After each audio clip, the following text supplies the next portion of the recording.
ayan, happy Sunday po sa lahat. Ang gagawin na naman namin ni Dodong ay magpipintura po ng mga pintuan. Ayan, ito yung project namin. Ngayon, sabi ko sa kanya, unahin muna niyang pinturahan itong entrance ba. Ito, papakita ko sa inyo. Ito naman po ang ginagawa ko habang si Dodong ay nagpipintura. Nagbibideo daw, sabi ni Dodong. Ayan, no? Oh, see nyo, guys. Maganda ba ngayon?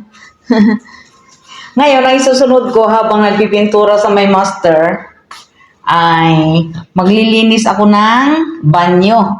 Yan. Parang hindi pantay. Kukoreksyon ko lang, guys. Ayusin ko ito. Hindi pantay. Oh.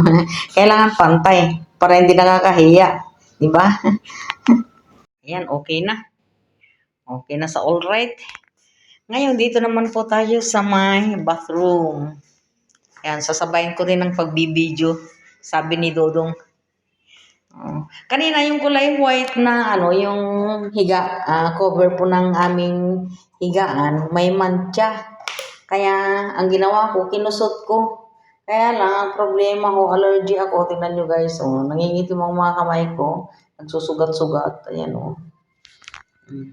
Ayan, Makikita nyo yan, Sugat-sugat, guys. Ang hapdi. Hindi ko alam kung anong gagawin ko dito. Ma-hapdi na Makati. Ito naman po ang aking pinagkakaabalahan ngayon. Diba?